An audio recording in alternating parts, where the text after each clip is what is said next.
Episode 3। Sughra बेटे की उस दोहरी शख्सियत से अच्छी तरह वाकिफ थी। अफजल का एहसास महरूमी जब कभी भी शिद्दत इख्तियार करता था तो वो कोई ना कोई जुर्म कर बैठता था। 12 बरस की उम्र से वो उस नफसियाती मर्ज का शिकार चला आ रहा था। जब भी उसकी शख्सियत की नफ़ी होती थी वो बिफर जाता था और मुखालिफ पर नतीजे की परवाह किए बगैर टूट पड़ता था। जानू मोची की बेटी भी उसी की दीवानगी का शिकार हुई थी। अनजाने में एक बार उसने अफजल की सांवली रंगत का मजाक उड़ाया था और नतीजे में अपनी इस्मत से हाथ धो बैठी थी। गांव के अनपढ़ और सादा दिल लोग जो आम बीमारियों के मुतालिक भी कुछ ज़्यादा नहीं जानते थे, वो भला अफजल के उस दोहरी शख्सियत वाले मर्ज से कैसे आगाह हो सकते थे। वो तो अफजल की उस बीमारी को उसकी अक्खड़ मिजाजी और नखवत पर महमूल करते थे। ताहम मलिक मुराद उसकी इस दोहरी शख्सियत से खूब वाकिफ था। जब से अफजल ने जवानी की दहलीज पर कदम रखा तब से वो अपने मामू मुराद मलिक की निगाहों में खटकने लगा था, क्योंकि किसी भी वक्त वो अपनी माँ के हिस्से की जायदाद का मुतालबा करके मलिक मुराद के लिए परेशानियां खड़ी कर सकता था। मलिक को जायदाद का बंटवारा किसी भी सूरत मंजूर नहीं था, इसीलिए वो अफजल को रास्ते से हटाने के लिए अक्सर महफूज तरीके सोचता रहता था। हालिया वाक़े के बाद भी बज़ाहिर वो बड़े जोशो खरोश के साथ अफजल की आंख फोड़ने वाले नामालूम शख्स को ढूंढता फिर रहा था, मगर दिल ही दिल में वो उस नामालूम शख्स को दाद दे रहा था, क्योंकि एक तरह से उसने मलिक मुराद के मसले को हल करने की कोशिश की थी। काश वो शख्स अफजल का किस्सा ही पाक कर देता तो मलिक की जान हमेशा के लिए छूट जाती। मलिक कई बार ऐसा सोच चुका था। जायदाद के बंटवारे के पेश नज़र उसने अफजल को तालीम नहीं दिलवाई थी। उसे मालूम था कि तालीम इंसान को शऊर व आगाही अता करती है, इंसानी सोच के बंद दरवाजे खोल देती है और इंसान अपने हुकूक की खातिर आवाज़ बुलंद करता है। जबकि इसके बरक्स एक अनपढ़ इंसान की सोच महदूद होती है। वो अपना भला सोच सकता है और ना ही बुरा, बल्कि रोज़ाना की एक नपी तुली रूटीन के तहत सारी ज़िंदगी एक मखसूस दायरे के अंदर बसर कर देता है। सो अफजल की ज़िंदगी भी उसी दायरे के अंदर गुजर रही थी जो उसके मामू मलिक मुराद ने उसके गिर्द गिर्द खींच रखा था। गुज़िश्ता 2 बरस से वो अफजल की नफसियाती बीमारी से फ़ायदा उठाने की कोशिश कर रहा था, लेकिन ताहाल कामयाब नहीं हो सका था। जानू मोची तो उसकी तवक्को से भी ज़्यादा बुज़दिल निकला था। उसने जानू मोची के हाथों अफजल को ठिकाने लगवाने के लिए बहुतेरी चालें चली। अपने कई कारिंदों के जरिए उसके जज्बात को भड़काने की कोशिशें की, मगर जानू किसी भी तरह अफजल के खिलाफ हथियार उठाने के लिए राजी नहीं हुआ था। तहम अफजल के साथ पेश आने वाले उस नए वाक़े ने मलिक की सोचों को एक नई राह दिखा दी। अफजल की आंख फोड़ने वाला शख्स यकीनन उसके लिए करामत साबित हो सकता था, इसीलिए वो उसे बड़ी सरगर्मी के साथ तलाश कर रहा था। मलिक अफजल की अंदरूनी कैफियत से लाइल्म था और अफजल अंदर ही अंदर एक नादीदा आग में जल रहा था। उसे रह रहकर ज़ैनब पर तैश आ रहा था, मगर वाक़या अभी ताज़ा था। उसे कुछ अरसा खुद पे जबर करके सब्र का मुज़ाहरा करना था और वाक़े के पुराने होने का इंतज़ार करना था। अब की बार वो ज़ैनब पर कच्चा हाथ नहीं डालना चाहता था, बल्कि मुकम्मल तैयारी और मंसूबे के साथ उसे घेरना चाहता था, बिल्कुल उस बाज़ की तरह जो कभी कमज़ोर चिड़िया को फड़फड़ाने की मोहलत नहीं देता। उसे मालूम था कि ज़ैनब दोबारा जंगल की तरफ लकड़ियाँ चुनने के लिए जाएगी। वो ना सिर्फ वहाँ उसकी इज्जत पामाल करने की कसम खा चुका था, बल्कि उसे जान से मार देने का इरादा भी रखता था। एक हफ्ता आराम करने के बाद वो दोबारा मवेशी चराने के लिए जाने लगा था।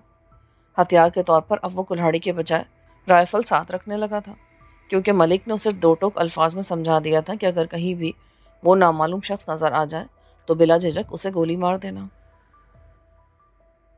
जहांदाद पूरे गांव में गाजी के नाम से मशहूर हो चुका था। छोटे बड़े सब उसे जहांदाद गाजी कहकर मुखातिब करते थे। हफ्ता 10 दिन आराम करने के बाद उसने बाप का हाथ बटाना शुरू कर दिया। कासिम अली को जहांदाद की वापसी ने फिर से जवान कर दिया था। बाप बेटे ने अब मिलकर खेती बाड़ी का काम संभाल लिया। दोनों सुबह के निकलते दिन ढले घर पहुंचते थे। जहांदाद के लिए ज़िंदगी का मफहूम ही बदल चुका था। कैदोबंद की सारी ज़ुबतें उसके लिए माजी का एक हिस्सा बन के रह गई थी। दुश्मन की कैद से जिंदा लौटाना जहाँ उसके लिए खुश नसीबी की बात थी, वहाँ उसके अहल खाना के लिए भी एक पुरमसर ज़िंदगी का प्याम था। उनकी आबाई ज़मीन मलिक मुराद की वसी और इस जागीर के साथ लगती थी, इसीलिए यह अराजी उसकी निगाहों में कांटे की तरह खटकती रहती थी। जहादात की वापसी से कबल मलिक मुतअद्दिद बार कासिम अली की अराजी ख़रीदने की कोशिशें कर चुका था, मगर कासिम अली किसी भी कीमत पर अपने पुरखों की छोड़ी हुई ज़मीन बेचने के लिए तैयार ना हुआ। तो मलिक ने उसे तंग करने के लिए अपने मखसूस हरबे आजमाने शुरू कर दिए। कासिम अली कई बार मलिक के मज़ारों से झगड़ चुका था, क्योंकि वो बवाई के मौसम में जानबूझकर उसके अराजी पर चंद गाम चढ़ाते थे। उस ज़माने में ट्रैक्टर्स इतने आम नहीं हुए थे, सिर्फ शहरों तक महदूद थे। देहातों में काश्तकारी के लिए बदस्तूर बैलों से काम लिया जाता था। कासिम अली के पास बैलों की 2 जोड़ियाँ थीं, जिनसे काश्त का काम लिया जाता था। बज़ाहिर जायदाद की ज़िंदगी बड़ी पुरसकून गुजर रही थी, ताहम कभी कभार अफजल वाले मामले के मुताल्लिक सोचते हुए वो परेशान हो जाया करता था। एक ही गांव में रहते हुए उन्हें कभी न कभी एक दूसरे के आमने सामने होना ही था। दूसरी तरफ मलिक के लिए अब हर गुजरते दिन के साथ साथ अफजल का वजूद नाकाबिले बर्दाश्त होता जा रहा था। अफजल ने उसे अब तक सच नहीं बताया था, और ये बात मलिक की अना को ठेस पहुंचाने के लिए काफ़ी थी। एक दिन दोपहर के वक्त मलिक ने अपने उन 2 खास कारिंदों को बुलवाया जो उसका हर जायज़ नाजायज़ हुक्म बिला चू चरा मान लेते थे। मलिक कई बार उन दोनों से गैर कानूनी काम करवा चुका था। वो दोनों सिर्फ अपने काम से काम रखते थे, अच्छे बुरे के झंझट में कभी नहीं पड़ते थे। एक का नाम दिलावर था, जबकि दूसरे का नाम शेर मोहम्मद उर्फ शेरा था। उन दोनों के हाजिर होते ही मलिक ने बिला तमहीद कहा, तुम दोनों को कुछ मालूम है कि मैं गुज़िश्ता 1 माह से क्यों परेशान हूँ? मलिक साहब, हमको नजूम ही नहीं है, आप कुछ बताएंगे तभी मालूम होगा ना। दिलावर का जवाब सुनकर एक लम्हे के लिए मलिक के चेहरे पर गुस्से के आसार नुमायां होकर मादूम हो गए। अगर दिलावर उसका खास आदमी ना होता तो वो शायद उसे खूब बुरा भला कहता, मगर यह मौका उसे झिड़कने का नहीं था।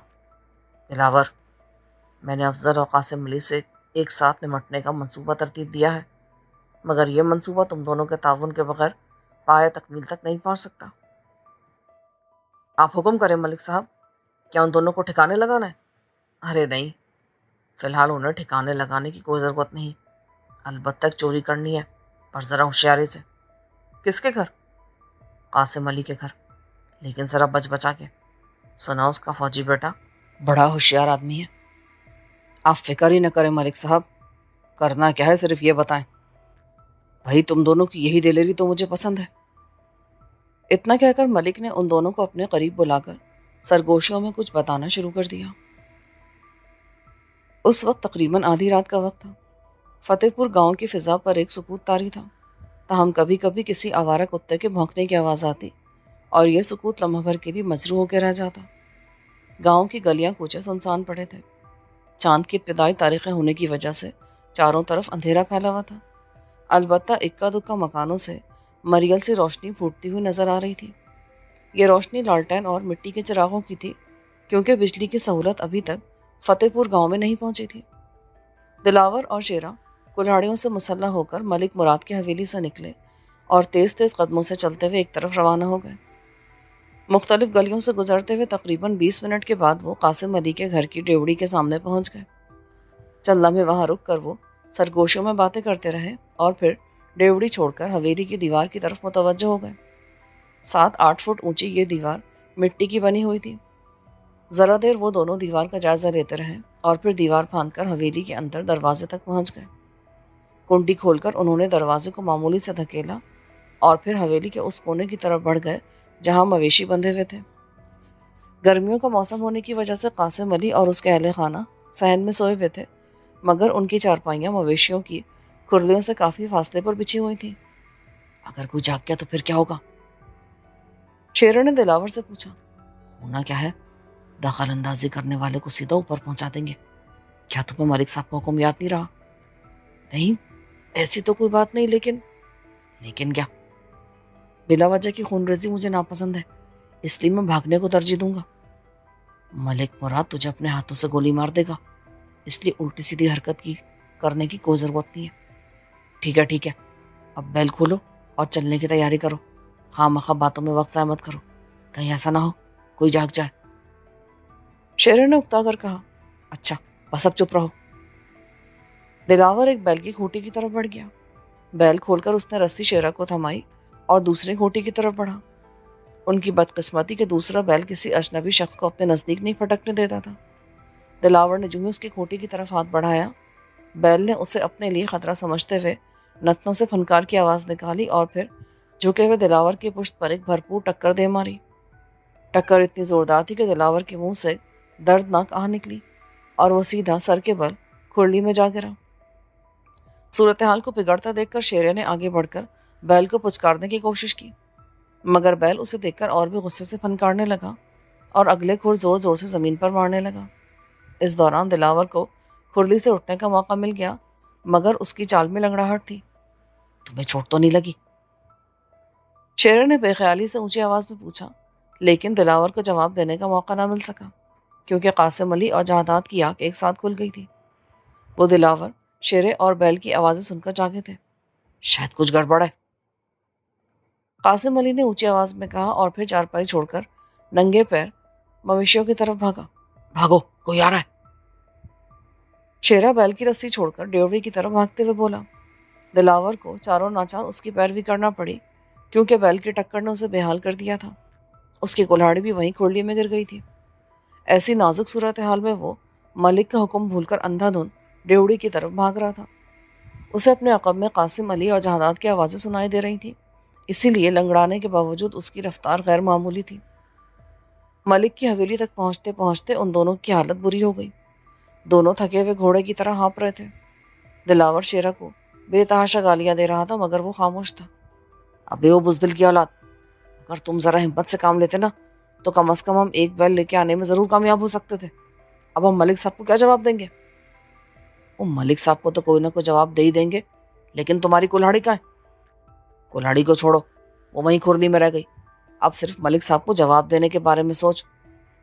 अबे ओ अहमक, कुल्हाड़ी के फल पर तेरा नाम कंदा है, जो तूने बड़े शौक से लिखवाया था, और बकौल मलिक साहब के जहांदादे खतरनाक शख्स है। क्या वो तुझे छोड़ देगा?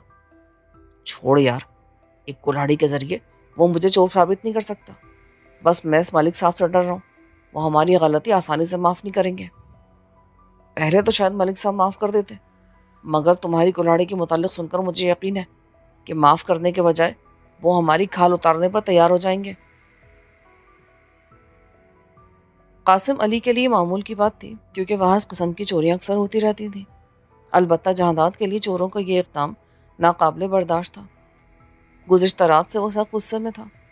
इस वक्त भी उसने भाग दौड़ करके चोरों को पकड़ने की कोशिश की थी, लेकिन वो उसके हाथ नहीं लगे थे।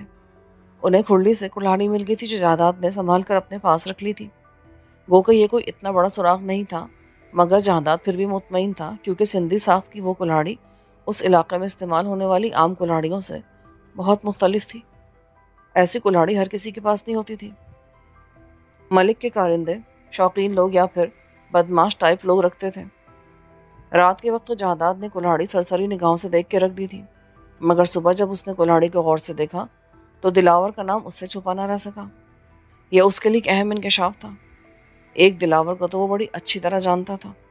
वो मलिक का एक अहम कारिंदा था। जहादात उसके मुतालिक गांव के लोगों से बहुत कुछ सुन चुका था।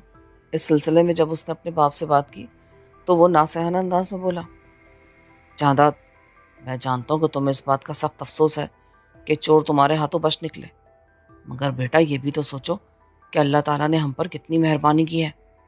अगर चोर कामयाब हो जाते तो फिर क्या होता? मेरी मानो तो इस वाक़े को भूल जाओ, क्योंकि इसी में हम सबकी बेहतरी है। तुम दिलावर से टक्कर नहीं ले सकते। वो मलिक का ख़ास आदमी है। मलिक इसके मुतालिक कोई बात नहीं सुनेगा। नहीं अब्बा जी, मैं अपने घर में घुसने वाले किसी भी शख्स को माफ़ नहीं कर सकता। दिलावर की जगह अगर मलिक मुराद भी होता तो मैं उसे भी ना छोड़ता। मैं दिलावर से ज़रूर बास पुरस करूँगा। अगर वो मलिक का आदमी तो उसका मतलब ये नहीं कि उसे बिला इजाज़त लोगों के घरों में घुसने और चोरी करने का हक हासिल है। वो समझने की कोशिश करो जहादात, मलिक को दुश्मनी करने के लिए सिर्फ एक बहाने की ज़रूरत है, और तुम मेरे बुढ़ापे की लाठी हो। मैं तुम्हें दुश्मनी की आग में नहीं झोंक सकता। पंचायत तो हम भी बिठा सकते हैं ना? जहादात ने कुछ सोच का जवाब दिया। दिलावर की कुल्हाड़ी उसके खिलाफ एक नाकाबिले तरदीद सबूत बन जाएगी, और फिर उसे इस जुर्म का तावान अदा करना पड़ेगा। अगर हम चुप रहे तो कल कला को वैसा फिर कर सकते हैं। मैं जिस दुश्मनी की आग से अब तक अपना दामन बचाता आया हूँ, तुम उस आग में अंधाधुंध क्यों कूद जाना चाहते हो? तुम शायद अच्छी तरह मलिक मुराद को जानते नहीं। वो एक जहरीला नाग है, इसलिए उससे बच कर रहो। मैं बुज़दिल नहीं हूँ अब्बा जी। मैं इस वाक़े की छानबीन ज़रूर करूँगा, और ये मेरा हक है। इसके बाद कासिम अली काफ़ी देर तक जहादात को समझाने की कोशिश करता रहा, मगर वो अपनी बात पर डटा रहा। थक हार कर कासिम अली ने उसे उसके हाल पे छोड़ दिया। ادھر دلاور اور شیرا ملک کے سامنے پیش ہو چکے تھے۔ پہلے تو ملک نے انہیں ناکام لوٹنے پر خوب لعنت ملامت کی۔ دونوں چپ چاپ سر جھکائے ملک کی باتیں سنتے رہے، لیکن جب شیرے نے ہمت کر کے ملک کو کلہاڑی کھو جانے کے متعلق بتایا تو وہ یک دم ہتے سے اکھڑ گیا۔ سور کی اولاد، تجھے معلوم ہے کلہاڑی کے پھل پر تیرا نام لکھا تھا، اور قاسم علی کا بیٹا نہ صرف پڑھا لکھا ہے بلکہ ایک فوجی جوان بھی ہے۔ اگر وہ وطن کی خاطر لڑ سکتا ہے تو کیا اپنے ساتھ ہونے والی زیادتی پر چپ رہے گا؟ بزدل انسان، تمہیں وہاں کلہاڑی چھوڑتے شرم نہیں آئی؟ بولو، جواب دو۔ ملک صاحب، خدا دی قسم، میں نے جان بوجھ کے وہاں کلہاڑی نہیں چھوڑی۔ دراصل حالات نے کچھ ایسی صورت اختیار کر لی تھی کہ مجھے کلہاڑی کا خیال ہی نہیں رہا۔ اتنا کہہ کر اس نے پورا واقعہ بیان کر دیا، مگر ملک مراد کا غصہ ٹھنڈا نہ ہو سکا۔ وہ بدستور غصے سے بول رہا تھا، میں کچھ نہیں جانتا اور نہ ہی کوئی جواب سننا چاہتا ہوں۔ اگر جہادات یا اس کا باپ تمہاری تلاش میں میرے پاس آئے تو میں انہیں صاف صاف کہہ دوں گا کہ میرا اس واقعے سے کوئی تعلق نہیں، اس لیے تم جانو اور دلاور۔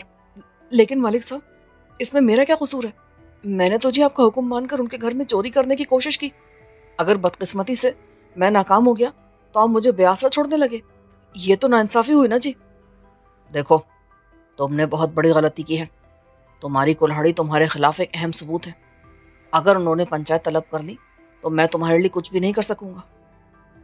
جب ان کی چوری ہوئی ہی نہیں ہے تو وہ پنچایت کیسے بٹھا سکتے ہیں؟ تم ان باتوں کو نہیں سمجھو گے۔ بہتر ہوگا تم چند دنوں کے لیے کہیں غائب ہو جاؤ۔ جب معاملہ ٹھنڈا پڑ جائے گا تو میں تجھے بلوا لوں گا، اور شیرے، تم بھی اس کے ساتھ جاؤ گے۔ میں تم دونوں کی غیر موجودگی میں معاملے کو سنبھالنے کی کوشش کروں گا۔ ٹھیک ہے ملک صاحب۔ اس کے بعد شیرا اور دلاور اسی دن ملک کے اما پر فتح پور چھوڑ کر چلے گئے۔ اپنے منصوبے کی ناکامی نے وقتی طور پر ملک مراد کو پریشان کر دیا تھا۔ وہ ایک تیر سے دو شکار کرنے چلا تھا، مگر قسمت کی نابہرمانی سے معاملہ الٹ ہو گیا تھا۔ جہادات سے ابھی تک اس کی ملاقات نہیں ہوئی تھی، لیکن اس کے بارے میں وہ بہت کچھ سن چکا تھا۔ اسی لیے اس نے حفظ ما تقدم کے طور پر شیرے اور دلاور کو گاؤں سے باہر بھیج دیا تھا۔ اسی روز ظہر کے بعد جہادات اپنے چچا حاکم علی کے ساتھ ملک کی حویلی پہنچ گیا۔ دلاور کی کلہاڑی بھی جہادات کے ہاتھ میں تھی۔ ایک ملازم کے ذریعے انہوں نے ملک کو پیغام بھیج دیا اور پھر اس کا انتظار کرنے لگے۔ تقریباً آدھ گھنٹے بعد ملک اپنے مسلح محافظوں کے ساتھ مونچھوں کو تاؤ دیتا بیٹھک میں آیا، اور وہ دونوں نہ چاہتے ہوئے بھی اٹھ کھڑے ہوئے۔ ملک مراد انہیں بیٹھنے کا اشارہ کرتے ہوئے خود بھی بیٹھ گیا۔ دونوں باڈی گارڈز چوکنے انداز میں ملک کے دائیں بائیں کھڑے ہو گئے۔ ہاں بھائی حاکم علی، کیسے آنا ہوا؟ ملک صاحب، ہم آپ کے پاس ایک شکایت لے کر آئے ہیں۔ امید ہے آپ ہماری بات نہ صرف غور سے سنیں گے بلکہ ہماری مدد بھی کریں گے۔ ضرور کریں گے، بلا جھجک بتاؤ، کس نے زیادتی کی تم لوگوں کے ساتھ؟ ملک صاحب، زیادتی تو آپ کے خاص آدمی دلاور نے کی ہے۔ حاکم علی کے بجائے جہادات بولا، اس نے ہماری حویلی میں داخل ہو کر چوری کرنے کی کوشش کی ہے۔ اگر بروقت میرے باپ کی اور میری آنکھ نہ کھلتی تو دلاور اپنے ارادے میں کامیاب ہو چکا تھا۔ برخوردار، تم کسی ثبوت کے بغیر میرے قابل اعتماد ملازم پر الزام لگا رہے ہو، حالانکہ وہ بیچارہ گزشتہ 3 دنوں سے گاؤں میں موجود ہی نہیں ہے۔ ثبوت بھی موجود ہے ملک صاحب، یہ کلہاڑی آپ کی اسی قابل اعتماد ملازم کی ہے۔ اس کے پھل پر آپ اس کا نام لکھا ہوا دیکھ سکتے ہیں۔ ادھر لاؤ، کہاں لکھا دلاور کا نام؟ جہادات نے آگے بڑھ کر کلہاڑی ملک کے حوالے کر دی۔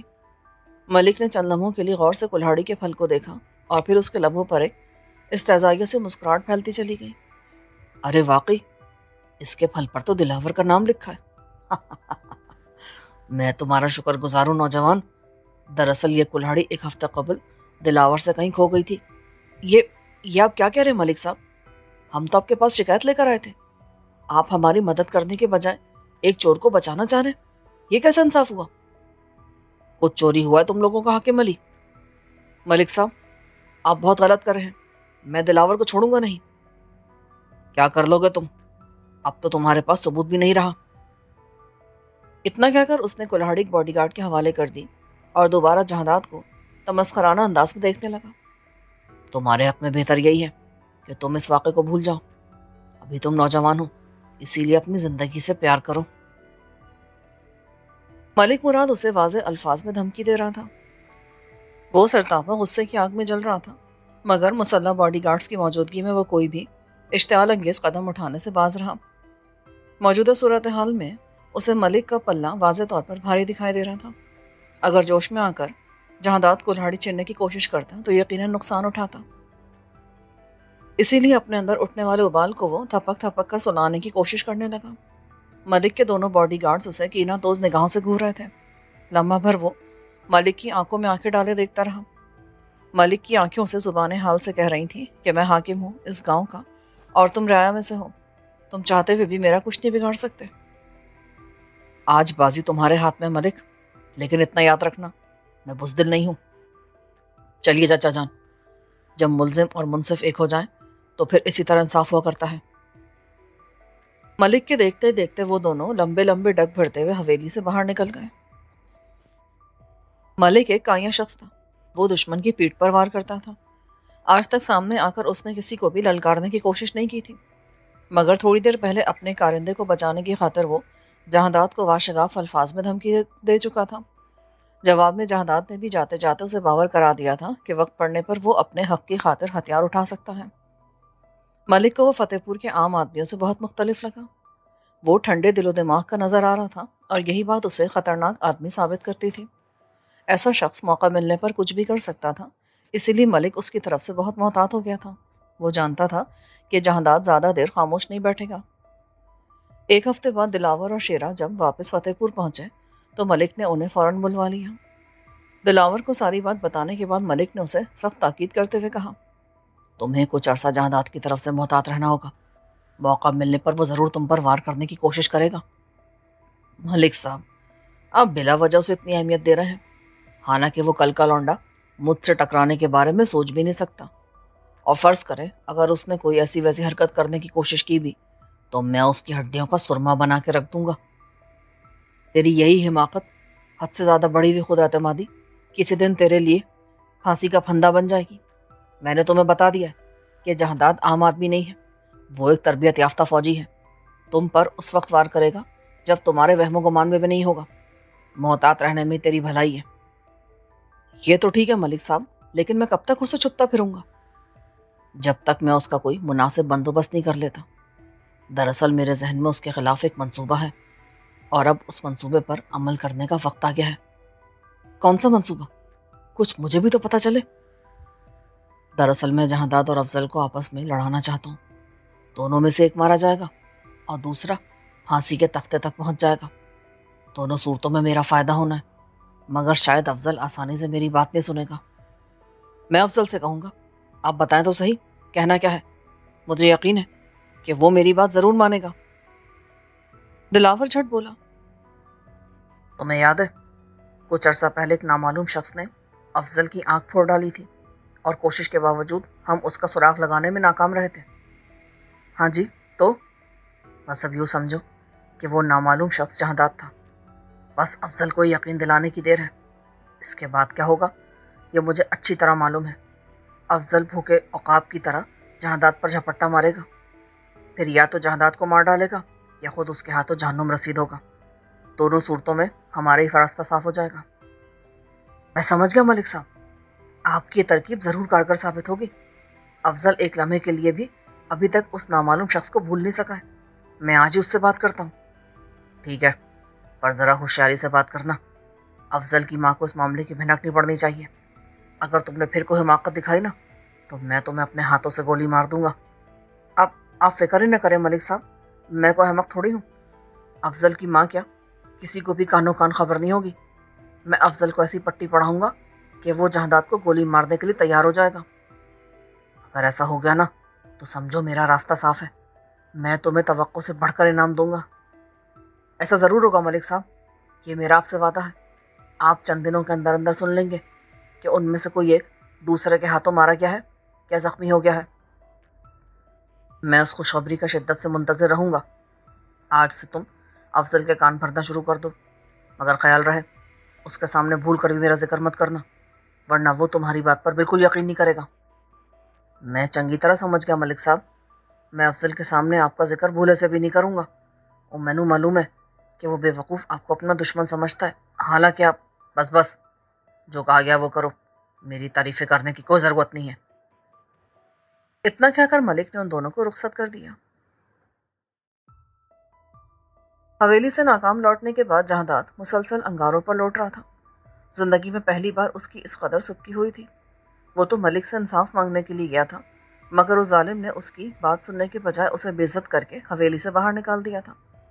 عالم طیش میں چند دن تو وہ بڑے جوش و خروش کے ساتھ دلاور کو تلاش کرتا رہا، لیکن جب دلاور اسے گاؤں میں کہیں بھی نظر نہ آیا تو وہ تھک ہار کر دوبارہ باپ کے ساتھ اپنی زرعی اراضی کی دیکھ بھال میں مصروف ہو گیا۔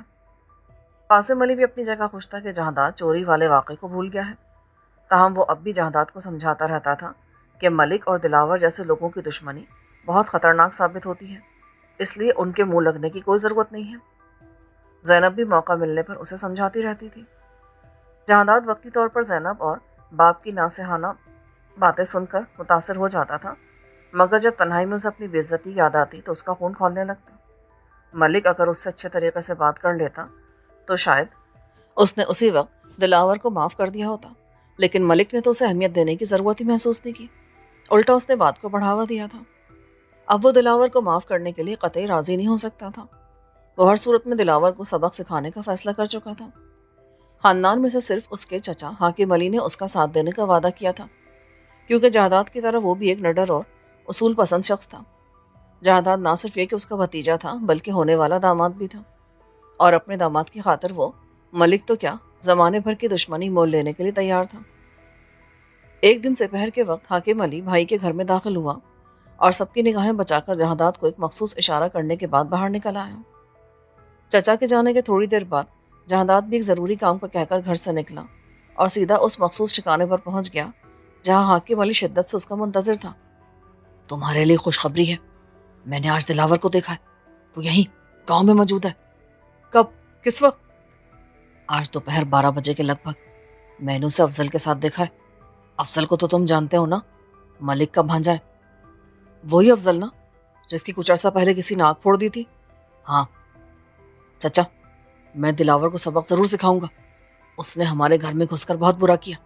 شاید وہ ملک کی پشت پناہی کی وجہ سے خود کو بہت اونچی شے سمجھتا ہے، لیکن جب اونٹ پہاڑ تلے آئے گا نا تب اس کی غلط فہمی دور ہو جائے گی۔ بالکل ٹھیک ہے پتر، اسے سبق سکھانا ہی پڑے گا، بس موقع ملنے کی دیر ہے، پھر دونوں مل کر اس کا وہ حشر کریں گے کہ وہ جیون بھر یاد رکھے گا۔ موقع ہمیں ڈھونڈنا پڑے گا، اگر ہم ہاتھ پہ ہاتھ دھرے بیٹھے رہے تو موقع کہاں سے ملے گا؟ میں تو کہتا ہوں کہ ہمیں آج ہی اس پر ہاتھ ڈال دینا چاہیے، ایسا نہ ہو کہ وہ دوبارہ کہیں غائب ہو جائے۔ نہیں، جلد بازی ہمارے لیے نقصان دہ ثابت ہو سکتی ہے۔ ہم نے اسے اکیلے میں گھیرنا ہے تاکہ ہمارے خلاف کوئی گواہی نہ دے سکے۔ وہ اکثر گاؤں سے باہر جاتا رہتا ہے، ہمیں جلدی موقع مل جائے گا۔ بس ایک بار مجھے موقع مل جائے نا تو میں اس کمینے کی ٹانگیں توڑ کے رکھ دوں گا، ایسا سبق سکھاؤں گا کہ آئندہ کبھی بھول کر بھی وہ کسی گھر میں داخل نہیں ہوئے گا۔ وہ ہمیں اس کے ہاتھ پاؤں توڑنے کی کوئی لوڑ نہیں ہے، تاہم اس کی پٹائی خوب کریں گے تاکہ وہ آئندہ ایسے کاموں سے باز رہے۔ اگر تم نے اسے زخمی کر دیا یا اس کا ہاتھ پیر توڑ دیا نا تو معاملہ تھانے کچہری تک پہنچ جائے گا اور پھر بھائی صاحب خواہ مخواہ پریشان ہو جائیں گے۔ شاید اب ابا جی سے ڈرتے ہیں۔ او نہیں، تم غلط سمجھ رہے ہو، میں ڈرتا کسی سے نہیں ہوں، صرف تمہارے ابا جی کی عزت کرتا ہوں کیونکہ وہ میرے بڑے برا ہیں۔ میں مذاق کر رہا تھا چچا جان، مجھے معلوم ہے کہ آپ ابا جی کی بہت عزت کرتے ہیں۔ ٹھیک ہے، اب تم جاؤ، لیکن فی الحال بھائی صاحب کو اس معاملے کی بھنک بھی نہ لگنے دینا، ورنہ وہ میری جان کو آ جائیں گے۔ میں سمجھتا ہوں، آپ بے فکر رہیں، میں ابا جی کو کچھ بھی بھنک نہیں پڑنے دوں گا۔ یہ چند دن بعد کا ذکر ہے۔ جہانداد محلے کی مسجد میں عصر کی نماز پڑھنے کے بعد باہر نکلا اور گھر جانے کے بجائے کھیتوں کی طرف چل دیا۔ 2 دن پہلے ہونے والی بارش نے فضا کو کافی حد تک خوشگوار بنا دیا تھا۔ ساون کی وہ پہلی بارش تھی، اسی لیے درخت اور پودے کھلے کھلے نظر آ رہے تھے۔ دور شمالی پہاڑوں کے اوپر اس وقت بھورے بھورے بادل نظر آ رہے تھے۔ جہانداد کو بچپن سے ہی یہ منظر بہت بھلا لگتا تھا۔